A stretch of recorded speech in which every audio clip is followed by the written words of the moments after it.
Oh yes, you can see it's all here. It's finally time to get this bike built. The seat post and the handlebars have finally arrived. That took 3 months from the time of purchase. I've been waiting so long for this day, but let's get into it. What you see here, guys, is everything that's going on the bike. We've got a Dura Ace group set with some titanium bolts on there. I'm gonna weigh the difference for a full titanium swap out. Guys, at the end of the video, I'm gonna do a breakdown of all the costs so you'll know how much this bike actually costs to build. It's gonna be a rough estimate, it's gonna be pretty damn close, within like £100. So stick around for that. We've got the Super Team wheels on, paired with the Pirelli P0 races, and I've got a video which I'm gonna link down below if you wanna check those out a little bit closer. Review to come later. And then finally, the Seka Spit RDC frame. Now guys, I actually did have one issue with this frame before I even started to build it up, and that was with the bottle cage bolt. As you can see here, it's got loose from its housing, and well, that's not gonna hold a bottle, unfortunately. But what the shop have done is they've put in a new rivet for me. They just sorted that as soon as they could. So fair play to Bike Suit for getting that done really quickly. And you're never gonna see that it's riveted like that in the future. So that should be nice and stable. Now, as you can probably see here, the paint job looks like it's black. If you haven't seen my previous video where I was talking about the custom paint job, but this bike is not black as you see it here. First of all, if we get it out into the sun, as you can see by some of the B-roll here, it is actually purple. It's a see-through carbon purple, and I am absolutely loving the way that this thing looks right now. I've kept some of the RDCs. We've got rid of some of the writing on the bottom there because, well, it just looks a little bit too messy. We kept the RDC, we kept the Seka on the down tube here. One thing I really liked was the spear logo on top, so we kept that. And finally, we put another RDC logo on the back here, just like the original. And then one more thing. We have effectively lipsticked the wind eye. I really wanted the wind eye to stand out just a tiny bit more. And we've done it on the rear as well, just so it's kind of like a little dusting. So it's very subtle, very subtly highlighted, but we'll just make it stand out a little bit. Probably wondering, has this custom paint job added any weight to the frame? And the answer is no, we saved weight. So the standard paint job, which is probably the lightest paint job that they do, the frame came in at 845 grams, and we are left with 844 grams after it's been painted. Then we've got the same story with the forks as well. It originally weighed 817 grams, and now it weighs 812 grams. So we save 5 grams there, 7 grams in total. I'm of course gonna cut the fork as well because it's way too long. Guys, I was about to weigh in the handlebars and the seat post for you, but unfortunately my scales have packed in. I have replaced the battery, but they still just won't work. Guys, Klein Concept has actually done a much better bike build video on this, which I will link in the description below if you want to watch the whole thing. This is more about just discovering the nitty-gritty bits that I found a little bit of a pain in the butt. We'll see how much it weighs compared to this guy. In a couple of weeks, I'm going to do a review on it, see how well it does. I'm going to put it on my big score sheet so you can all see just how it compares to the other bikes. And then finally, I'll do another video comparing it to the Tarmac SL3 and an SL8 because I think it's its direct competitor. Let's get building. My first job, which is the one I want to do the least, is I need to cut the fork. I'm going to be packing all the bearings in with the Shimano premium grease. It's spenny as hell, but I think it keeps the water out the best out of any bearing.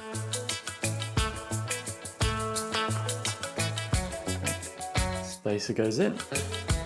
Does come with lots of spacers, but this bike is 2 centimeters higher than that bike, so just one space is going to put me at the exact same head position. And I think I might leave some room for one more.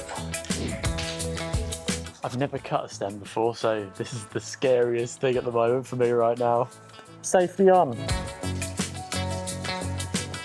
I've cut it and sanded it. Let's see if this fits in. Well, I will admit that tolerance is, well, very, very close. I probably should have cut it down another mil or two, but it did take me forever to saw through.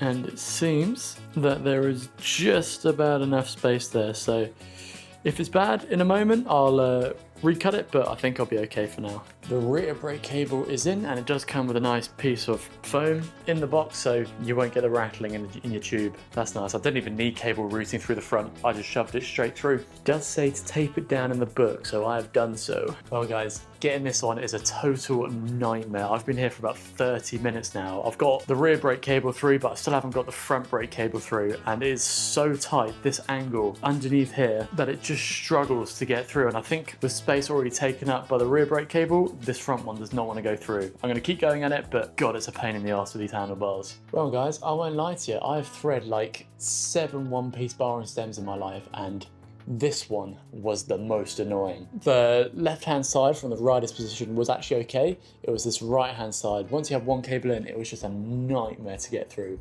I don't know if it's because it's not smooth inside or whatever, or maybe I'm just a rubbish mechanic, but it was a pain. Brakes are set up. Now it's time to get some oil in that system, because I'm not a very good mechanic and I always spill a lot. Feels ready to have the brakes on and bled. They're feeling really good. But now that means we can get onto the gears. Now the fun thing about the Seka Spear is that the seat post is too skinny to run the battery, so the battery has to live further down here, which hypothetically would make the weight balance a little bit better as more weight is down low.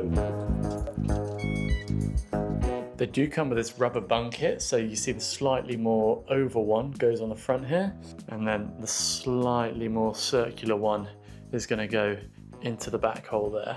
You want this one pointed backwards because that's how it wants to come out of there. So when this sits on, that will sit on nice and flush right there. Then we just need to plug these guys into the battery, and then they are ready to be put in. Now I can imagine this part is about to be very, very fiddly. On the bottom of the battery cable here, they have like a 6mm Allen key bolt, which you can use to try and help get this thing in place. Just a heads up guys, it is super easy to go too far with this thing. On all the videos I've watched, they try and pretend like doing these bits is super easy and you just screw it in, but it's definitely a freehand job. I can tell you that now guys. Now I've lost the bottom again. Okay, so I have to hold this on the bottom. This might be easier if it's laying down. I feel like I've got a bit more control over what's going on. Okay, yes. Now I can let gravity just hold this in. All I need is one, my friend. Come on. All I need is one. Stay. Stay. Yes, we're in. Oh my God, it finally feels like we're getting somewhere. I've been here for 3.5 hours. I'm finally putting the rear derailleur and front derailleur on. The bottom bracket. Now, I use these ones from Seka, and I gotta say guys, I've had such a great experience with these ceramic bottom brackets. Some say they don't last as long, but when I've bought them from these guys, they've always lasted ages. When I said I was building this bike, I bought these, and then they sent me some sweet oversized ceramic pulley wheels that fit in the original cage, and well, thanks Seka for sending them through to me. But I did actually buy the bottom bracket myself. Honestly guys, these things spin so freely and they do for so long. I didn't think I could actually feel a bottom bracket, but when I'm using a ceramic one, I feel in my head I can. If the bike is made well, these should thread on pretty easily. Oh, we're going good so far. All the way, come on. Look at that, no problem whatsoever. That means I'm expecting the same from this side. I do like it when they always print on which side they need to go on and which direction, because I always forget with the bottom bracket.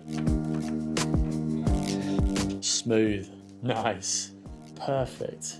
I know you probably should because you want to torque them up to 40 Newton meters, but I always just use a normal tool and kind of go by hand for the bottom brackets. I don't know about you guys. And I just go to where I feel roughly 40 is. Of course, I got more coloured parts and bolts for the outside of here as well. Some of you are probably going to hate all the coloured bolts on here and stuff, but I am absolutely in love with it. And I think because it's a much more subtle purple on the frame, you then can use these to draw the eye in a little bit, and I think it makes them look a bit more tasteful. Oh, I love this bit because it makes it look like the bike is finally about to come together. Don't forget grease. Just so nothing can get in that seal. And don't forget to do your crank spindle as well. Of course, I've got more coloured bolts for this. Now, I don't need a tool this big. You only need 2 Newton meters here. It's pretty damn light, so. Okay, I've had oil and stuff all over my hands, so I'm gonna be very, very careful not to touch the rotor surface here. That's about 40.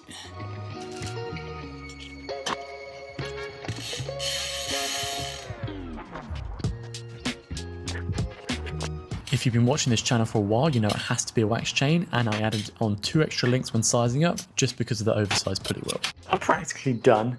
As you can probably see outside, it's getting a bit dark out here, so I'm going to finish adjusting the gears later. The bar tape is on. I've gone for lizard skins this time. I've never used them before. They've always been kind of expensive, but they've always seemed really nice, and well, wrapping's been okay.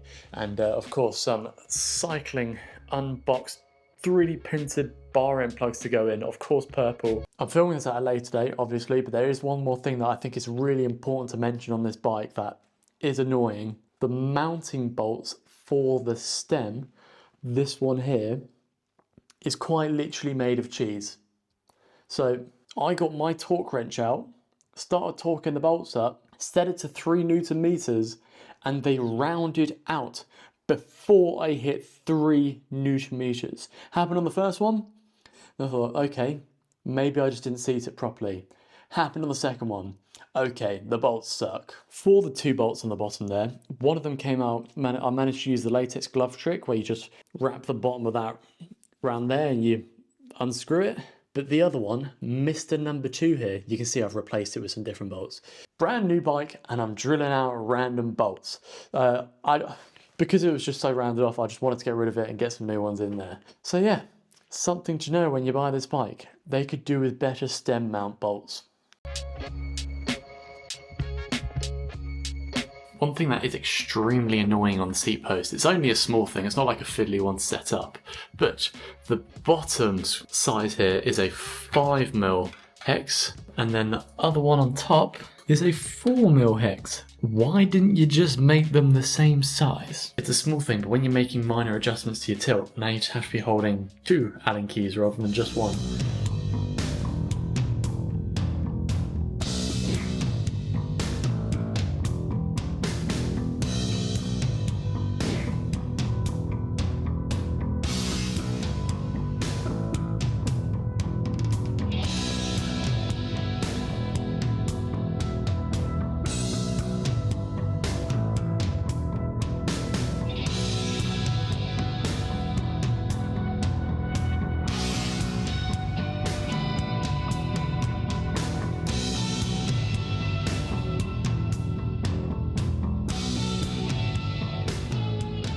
If you want to know who the bike was painted by, it was painted by Ooey Customs in Camberley. He's actually helped me out in a previous video before where I tried to custom paint my own bike. So guys, here it is, finished in all of its glory. I've spent some time making sure the gears are shifting perfectly, making sure the brake calipers are aligned perfectly. And I think that looks absolutely amazing. One thing I'd love to say about this bike is that when it's underneath you, it feels very, very skinny. In a good way, you know, it feels like slim, it feels air, it feels light. Even just having the one space, it still looks super low on here. And like I said, it's the same position as my Tarmac SL3, so I think that looks sleek because it does have a higher stack on here. You probably notice at the moment, well, it's not very bright outside at the moment or inside, and you can see it doesn't look very purple, it looks almost black. But the moment you get a light on it, all of a sudden, oh my God, this thing comes to life, man. The whole bike is like that, and it looks absolutely incredible, just shimmers. Honestly, this thing in the sun, guys, it really is, the chef's kiss. I'm in love with the paint job right now. So yeah, it's got that like slight stealth black, but the moment you get light in it, God, it's good. Paired it with a React 3D printed carbon saddle, it doesn't feel very soft up here, it doesn't feel as much, but back here it feels really good. I'll put that to a proper test later. And I am loving all of the purple bolts on this thing. It's surprisingly more subtle than I think. Like, I thought you were going to be able to see these brake calipers from a mile away and stuff, but actually it's not that bad. You probably can see here the colours are a little bit mismatched, so most of these are from Thai parts. The rear derailleur hangers there from frames and gear, the one piece. But as a whole, I mean, unless you're really looking for it, you're probably not going to notice that they're slightly mismatched. And of course, see there, that is actually looking sweet on this bike. So I really appreciate you guys sending that to me. I will of course link Seka in the description for you guys if you want to check them out. If you're in the market for a new bottom bracket, they are a wearable item, so you should be replacing them somewhat frequently.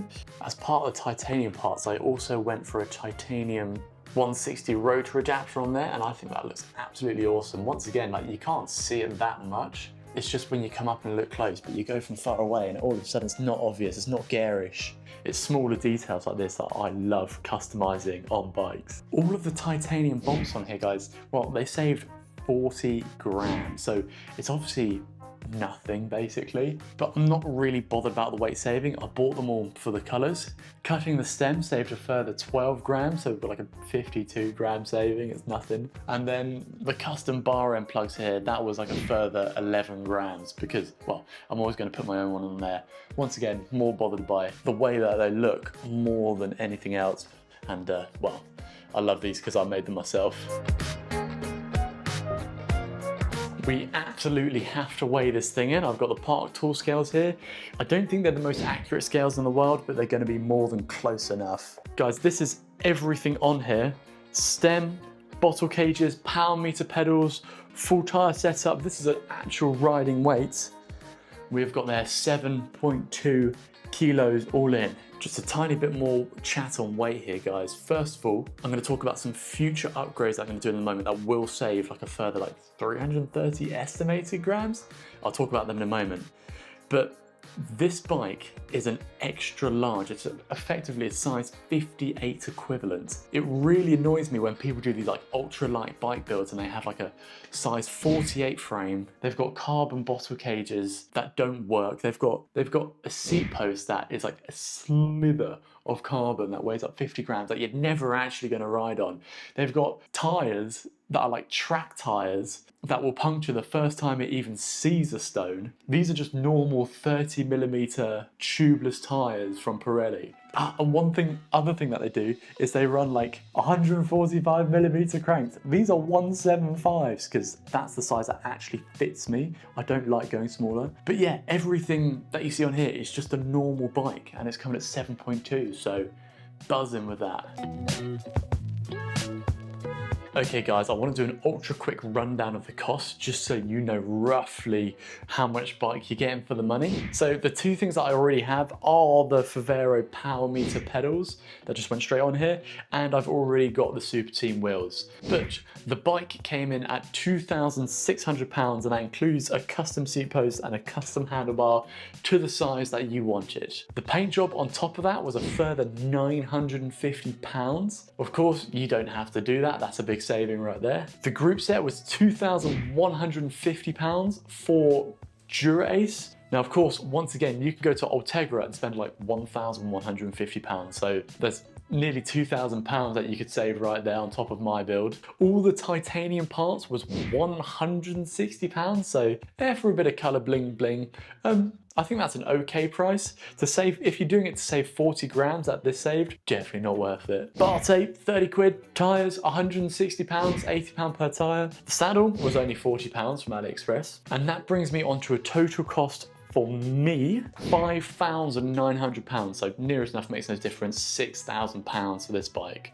For what I think is a lightweight high-end bike, that is decent. You would spend 12 grand at Specialized for the same kind of build. And like I said, you could knock 2 grand off of that if you're buying Ultegra and you're not having the custom paint job. If you want to add the wheels and the pedals in there as if you're buying it from scratch, this is going to be about £7,512 for the bike as you see it here. So it's a fair whack of cash, but you're getting a top-end bike for it. Well, we're going to find out in the ride review later. I did say that I wanted to do some future upgrades to this bike. So my options are, first of all, I'd quite like a power meter crank rather than power meter pedals. And these pedals need to go back to my time trial bike at some point as well. But I'm thinking either the Cybre crank with the XKD power meter, a little bit more, it's like about, what, like £900, but that will save like 150 grams to the Dura-Ace crank. Dura-Ace crank's super heavy. And then that means I can go back to the normal Look Keo blade pedals, which will save a further like 80 grams on top of these power meter pedals. They're about 220 grams for the Looks, and these are about 300 grams, the power meter pedals. So there's about 230 grams right there. But my other choice for the crank is the Magine Teo, the more upgraded version. It's definitely a bit cheaper than the Cybre, and you're definitely going to be saving, well, at least 100 grams again over the Dura-Ace crank set. Let me guys know what you think about those two. So yeah, all of those changes all in would probably take me to about 6.9 kilos on this bike fairly easily. The next, this is an upgrade, it's more of a sideways move, but is going to be the tyres. So the Pirellis are doing me really well on this bike, but I've got a new set of wheels coming where I'm going to pair them with the normal version of the GP5 and some tubes. The reason I didn't get the tube version of the Pirellis, some of you asked me in the video of the Super Team wheels, you said, why didn't you just get the normal tube type if you're running TPU inner tubes and save the weight? According to bicycle rolling resistance, there's about a 2-watt penalty for the tube type, whereas there isn't a penalty for the tube type of the GP5. So okay guys, there it is, my Seka Spear finally built. It's taken so long for the stuff to come. I will be getting a ride review out of this. Annoyingly, we've had one of the best summers in the UK, and the moment I get this bike, it's chucking it down all week. So we might have to wait a little bit longer till I can get some proper ride impressions on this thing. I don't mind testing in the rain, but you're not going to be pushing the corners hard and really feeling what the bike's like. So I'll be waiting for some dry days to really test this thing out for you. I'll be doing 2 reviews of this thing in the future, and I'll link all the other bikes I've reviewed in the description down below as well as playlist. Guys, if you have any specific questions for me or anything that you think I've missed on this video, feel free to ask in the comments down below. You can also message me privately on Instagram over here. I reply to pretty much most things, and you can also just check out my daily shenanigans. But I've been Jason, this has been Cycling Unboxed. See you in another video.